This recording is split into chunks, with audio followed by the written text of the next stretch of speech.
नमस्कार दोस्तों, स्वागत है आपका friends and preparation YouTube channel.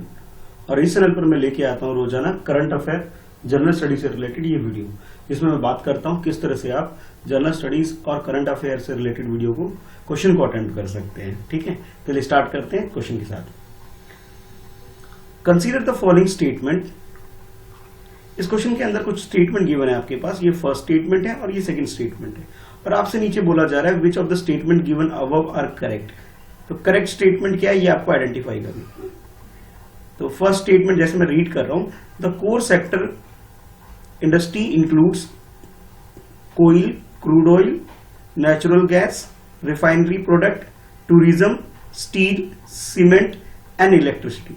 हमारी कंट्री के अंदर जो कोर सेक्टर है, कोर सेक्टर के बारे में आपसे पूछा जा रहा है कि कोर सेक्टर के अंदर ये कुछ सेक्टर्स आपको गिवन है। ठीक है, और नीचे आपसे बोला जा रहा है the index of industrial production, जिसे शॉर्ट में IIP भी बोला जा रहा है, is compiled and publish monthly by the National Sample Survey organisation.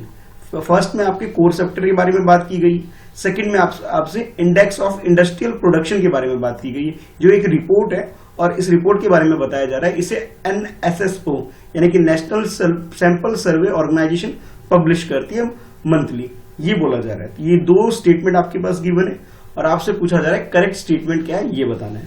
तो ऑप्शन ए में आपसे बोला जा रहा है फर्स्ट स्टेटमेंट करेक्ट है, ऑप्शन बी में आपसे बोला जा रहा है सेकंड स्टेटमेंट करेक्ट है, सी में बोला जा रहा है बोथ 1 और 2 ये दोनों स्टेटमेंट करेक्ट है, और डी में बोला जा रहा है 1 और 2 दोनों ही गलत है। जैसे बोला गया ना, नाइदर 1 नॉर 2, इट मीन्स दोनों ही गलत है। तो इसके हिसाब से आप क्वेश्चन को अटेम्प्ट करिए और बताइए सही आंसर इसका क्या हो सकता है। तो इस क्वेश्चन का जो करेक्ट आंसर है, करेक्ट आंसर इसका डी है। डी का मतलब ये हुआ कि दोनों ही स्टेटमेंट, फर्स्ट भी और सेकंड, दोनों ही गलत है। अब गलत क्यों ये समझ लेते हैं। इसके अंदर जो एक सेक्टर आपको टूरिज्म दिया गया था, ठीक है, टूरिज्म जो दिया गया था, टूरिज्म को कोर सेक्टर के अंदर इंक्लूड नहीं किया जाता है। देखिए ये जो सेक्टर आपको दिया ना टूरिज्म, टूरिज्म इसका पार्ट नहीं है। अब जान लेते हैं डिटेल में कि भी कौन कौन से सेक्टर्स के अंदर आते हैं। तो इसके अंदर आते हैं कोयल, crude oil, natural gas, refinery product, fertiliser, steel, cement और इलेक्ट्रिसिटी। ठीक है, ये सेक्टर जो है ये इसका पार्ट है, टूरिज्म इसका पार्ट नहीं है। ठीक है, तो यानी कि फर्स्ट स्टेटमेंट हमारा गलत हो गया। अच्छा, अब सेकंड स्टेटमेंट की बात करते हैं। सेकंड स्टेटमेंट में आपसे बोला गया था कि इंडेक्स ऑफ इंडस्ट्रियल प्रोडक्शन यानी कि IIP के बारे में बोला गया था। ये जो एक रिपोर्ट जो पब्लिश की जाती है इसके बारे में बोला गया था कि ये स्टेटमेंट में आपको बोला गया था ये NSSO के द्वारा पब्लिश किया जाता है, ये बोला जाता है। एक्चुअल में इसे ये पब्लिश करने वाली जो ऑर्गेनाइजेशन है वो है NSO है। NSO का मतलब है कि नेशनल स्टैटिस्टिकल ऑफिस, ये इसे पब्लिश करती है। ठीक है, बस ये यहाँ पे मिस्टेक हो गया था, यानी कि सेकंड स्टेटमेंट भी हमारा गलत हो गया। ठीक है, तो करेक्ट आंसर जो हमारा हो जाएगा ये NSO है, तो करेक्ट आंसर हमारा डी। डी का मतलब है दोनों ही स्टेटमेंट गलत है। चलिए देखते हैं नेक्स्ट क्वेश्चन को। नेक्स्ट क्वेश्चन में आपसे पूछा जा रहा है COG-X के बारे में। COG-X a global leadership summit is related to. ये एक ग्लोबल समिट है, लीडर्स का एक समिट है। आपसे ये पूछा जा रहा है ये समिट किस टॉपिक से रिलेटेड है, किस चीज से रिलेटेड है ये COG-X। ऑप्शन ए में आपसे बोला जा रहा है article intelligence and emerging technology, यानी कि AI और इमर्जिंग टेक्नोलॉजी के से रिलेटेड है according to option A. B में आपसे बोला जा रहा है प्रिवेंशन ऑफ कोराल, ठीक है, कोराल के प्रिवेंशन के लिए, प्रिजर्वेशन के लिए ये समिट है। और सी में आपसे बोला जा रहा है स्पेस जंक, यानी कि जो सैटेलाइट वगैरह हम लोग स्पेस में छोड़ते हैं तो उसके जब वो नुकसान हो जाते हैं, खराब हो जाते हैं, तो स्पेस में ऐसे ही पड़े रहते हैं, तो वो जो एक कबाड़ इकट्ठा हो रहा है, एक जंक इकट्ठा हो रहा है, उसके बारे में बोला जा रहा है ऑप्शन सी में। और डी में आपसे बोला जा रहा है कि डी ऑप्शन आपसे ये बोलता है कि ये फ्रीडम ऑफ प्रेस, प्रेस के फ्रीडम से रिलेटेड है COG-X। तो COG-X समिट जो होता है ये किस टॉपिक से रिलेटेड है, किस थीम से रिलेटेड, आपको ये बताना है। तो 4 ऑप्शन है, क्वेश्चन को अटेम्प्ट करिए। तो इसका जो करेक्ट आंसर है, करेक्ट आंसर इसका ए है। ए का मतलब ये हुआ ये आर्टिफिशियल इंटेलिजेंसी और इमर्जिंग टेक्नोलॉजी से रिलेटेड है। आजकल ये सबसे ज्यादा वर्ल्ड वाइड ये सेक्टर ज्यादा डेवलप हो रहा है और ज्यादा इंपॉर्टेंट भी है, इसलिए ये इस टॉपिक के ऊपर, इस थीम के ऊपर COG-X एक ग्लोबल लीडर्स का एक समिट होता है। ठीक है, और ये एनुअली हर साल ऑर्गेनाइज होता है लंदन में, लंदन यानी कि यूके के अंदर ये ऑर्गेनाइज होता है आर्टिफिशियल इंटेलिजेंसी और इमर्जिंग टेक्नोलॉजी के ऊपर, और इसके अंदर best of the best award भी दिए जाते हैं, जिसके अंदर 2 कैटेगरी इस बार कोविड-19 की वजह से यहाँ पे 2 कैटेगरी डिसाइड की गई है जिसमें कि प्राइज दिए जाते हैं। ठीक है, तो फर्स्ट है सोसाइटी को, जो सोसाइटी बेस्ट इनोवेशन करती है उसके लिए, और सेकंड दिया जा रहा है पीपल चॉइस कोविड-19 ओवरऑल विनर के लिए। तो ये 2 कैटेगरी सेट किए गए इस बार के लिए। अच्छा, इसके अलावा इसमें कोवैक्स 2020 जो इस साल जो हुआ था, इस साल जो ये हुआ था, तो ये हमारी कंट्री यानी कि इंडियन गवर्नमेंट को कोरोना वायरस के से रिलेटेड जो डील करने के लिए जो हेल्प डेस्क क्रिएट किया गया है, चैट बॉक्स, इसके लिए अवार्ड ये डिसाइड किया गया हुआ है। ठीक है, तो करेक्ट आंसर आपका ए हो गया। अब देखते हैं नेक्स्ट क्वेश्चन। इस क्वेश्चन के अंदर आप हमारे से पूछा गया है, आपसे जो क्वेश्चन जो आपको अटेम्प्ट करना है वो अटेम्प्ट करना है अटॉर्नी जनरल के बारे में। ठीक है, तो क्वेश्चन कुछ इस तरह से है, with reference to the attorney general of India which of the following statement are correct. तो करेक्ट स्टेटमेंट किसके रिगार्डिंग में, अटॉर्नी जनरल ऑफ इंडिया के रिगार्डिंग में आपको आइडेंटिफाई करना है कि करेक्ट स्टेटमेंट कौन सा है, और नीचे बोला जा रहा है जो भी स्टेटमेंट करेक्ट है उसके अकॉर्डिंग आपको आंसर चूज करना है। तो स्टेटमेंट 1 ये है, स्टेटमेंट 2 आपका ये हो गया, स्टेटमेंट 3 आपका ये हो गया।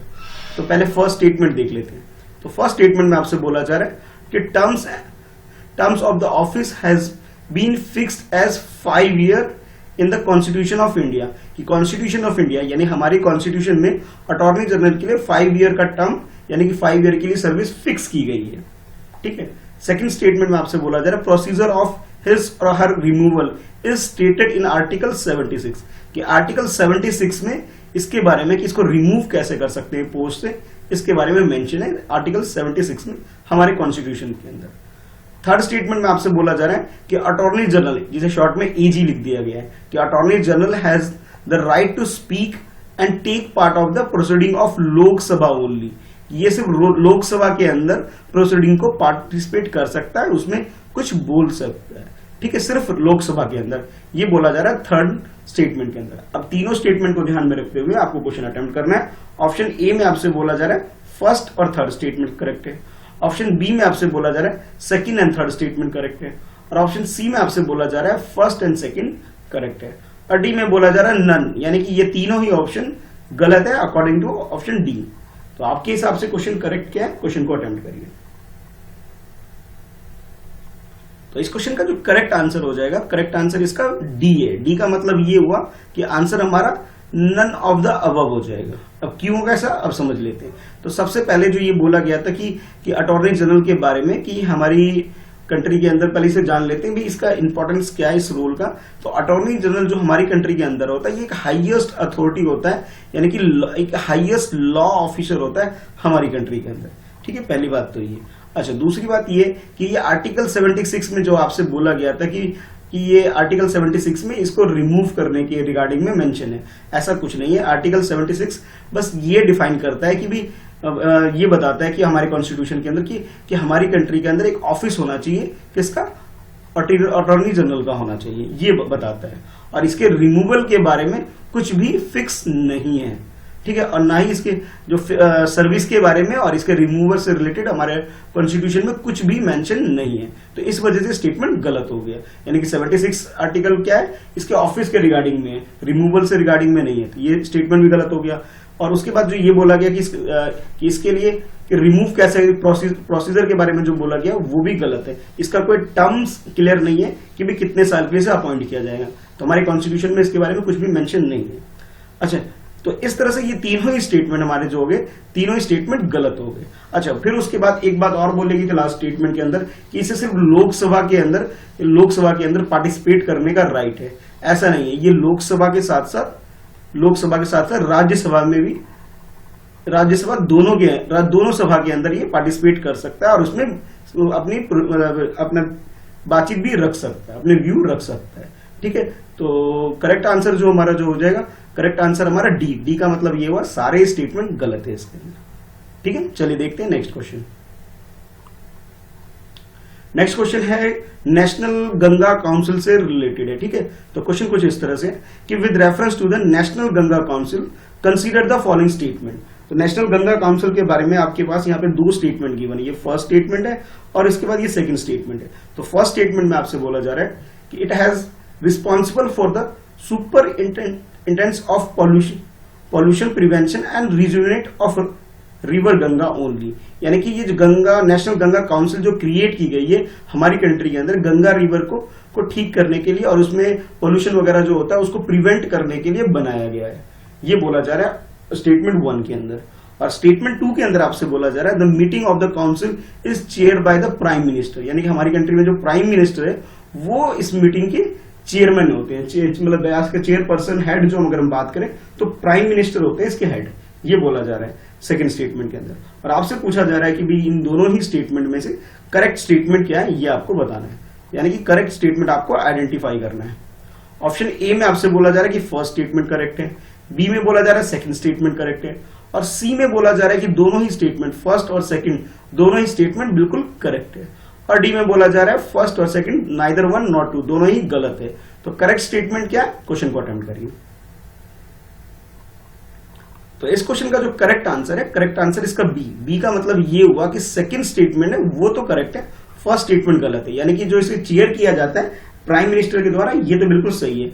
यानी कि अगर मैं बात करूं national mission of clean Ganga जो कि हमारी कंट्री में एक प्रोजेक्ट लॉन्च किया गया है, ठीक है, तो इसका जो चेयरमैन होता है, इस काउंसिल का जो चेयरमैन होता है वो प्राइम मिनिस्टर होता है, ये बात तो बिल्कुल ठीक है।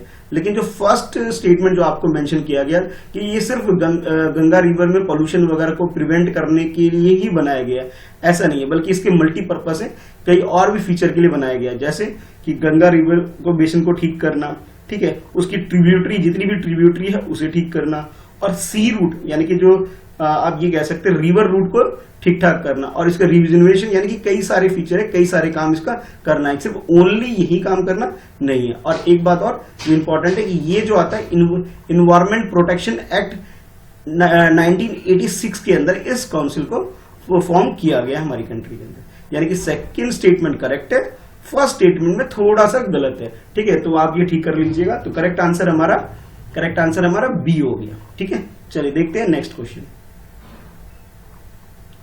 इस क्वेश्चन में आपसे पूछा जा रहा है कि विच of the following protected area located in Uttarakhand. तो उत्तराखंड के अंदर कौन कौन सी प्रोटेक्टेड एरिया है आपको वो आइडेंटिफाई करना है, ठीक है। तो ये कुछ गिवन है। फर्स्ट में बोला जा रहा है राजा जी नेशनल पार्क, सेकंड बताया जा रहा है आपका नामधौर वाइल्ड लाइफ सेंचुरी, और थर्ड आपसे बोला जा रहा है पिन वैली नेशनल पार्क। तो ये 3 नेशनल पार्क सेंचुरी वगैरह आपको दिए गए हैं, आपको वो आइडेंटिफाई करना है जिसकी लोकेशन उत्तराखंड के अंदर है, ठीक है। तो जो आपके पास जो ऑप्शंस गिवन है आपको करेक्ट वाला आइडेंटिफाई करना है, ठीक है। तो ऑप्शंस जो इस तरह से गिवन है, ऑप्शन ए में बोला जा रहा है कि फर्स्ट एंड सेकंड करेक्ट है, यानी कि ये दोनों क्या है उत्तराखंड के अंदर है। बी में आपसे बोला जा रहा है second and third, it means Nandhaur wildlife sanctuary और पिन वैली नेशनल पार्क ये उत्तराखंड के अंदर है। और सी में बोला जा रहा है ओनली वन का मतलब है सिर्फ राजा जी नेशनल पार्क जो है ये उत्तराखंड के अंदर है।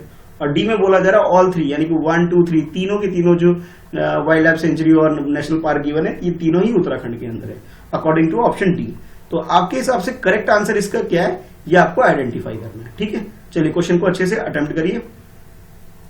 तो इस क्वेश्चन का जो करेक्ट आंसर इसका ए हो जाएगा। ए का मतलब ये हुआ कि फर्स्ट एंड सेकेंड। फर्स्ट का मतलब ये हुआ कि राजा जी नेशनल पार्क ये हमारी कंट्री में सी राजगोपालाचारी जो कि हमारी कंट्री के जब हमारी कंट्री आजाद हुई तो इन्होंने लीड किया था उस टाइम, ठीक है।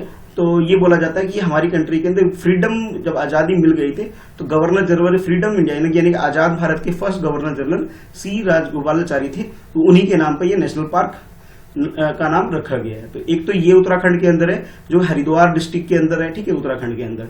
उसके बाद नामधौर वाइल्ड लाइफ सेंचुरी है ये भी उत्तराखंड के अंदर है, ठीक है। यानी कि ये दोनों क्या है, ये दोनों तो भी उत्तराखंड के अंदर है। लेकिन अगर हम बात करें पिन वैली नेशनल पार्क ये उत्तराखंड में नहीं है, ठीक है, ये कहा है ये हिमाचल प्रदेश में। और हिमाचल प्रदेश के अंदर जो डिस्ट्रिक्ट है लाहौल और स्पीति डिस्ट्रिक्ट है इसके अंदर ये एरिया इसकी जो लोकेशन आती है, ठीक है। तो ये इस हिसाब से ये बोल सकते हो थर्ड वाला तो हमारा पार्ट नहीं है, फर्स्ट एंड सेकंड बिल्कुल करेक्ट है। फर्स्ट एंड सेकंड का मतलब ये हुआ कि भी ऑप्शन ए हमारा करेक्ट आंसर है। इसके अलावा और जान लेते हैं भी और कौन कौन से नेशनल पार्क या वाइल्ड लाइफ सेंचुरी हमारी कंट्री में उत्तराखंड के अंदर है उसके बारे में जान लेते हैं। तो भी सबसे ज्यादा जो फेमस है जिम कॉर्बेट नेशनल पार्क ये कहां पर है, उत्तराखंड के अंदर हो गया। उसके बाद एक और है नंदा देवी नेशनल पार्क ये भी उत्तराखंड के अंदर है। फिर पशु विहार नेशनल पार्क, ये भी उत्तराखंड के अंदर है। गंगोत्री नेशनल पार्क, ये भी उत्तराखंड के अंदर है। उसके बाद वैली ऑफ फ्लावर, ठीक है, valley of flower national park, ये भी उत्तराखंड के अंदर है। यानी कि उत्तराखंड के अंदर जितने भी वाइल्ड लाइफ सेंचुरी और नेशनल पार्क है वो ये सारे, यानी कि पिन वैली यहाँ पे गलत है। पिन वैली उत्तराखंड में ना होकर के हिमाचल प्रदेश में, ठीक है। तो अब क्या करना है, आपको कमेंट करना है अपने आंसर और स्कोर के साथ कि आपने कितने क्वेश्चन के आंसर सही दिए हैं। कोई डाउट है तो वो भी आप नीचे कमेंट करके पूछ सकते हैं। पहली बार वीडियो को देख रहे हैं तो चैनल जरूर सब्सक्राइब कर लीजिए, ठीक है, और वीडियो को जरूर लाइक करिए और अपने बाकी फ्रेंड्स में शेयर करिए, ठीक है। चलिए फिर मिलते हैं नेक्स्ट वीडियो में। आप चाहो तो मेरा टेलीग्राम ग्रुप भी ज्वाइन कर सकते हो, लिंक डिस्क्रिप्शन में, और फेसबुक पे भी मुझे फॉलो कर सकते हैं, दोनों का लिंक डिस्क्रिप्शन के अंदर है।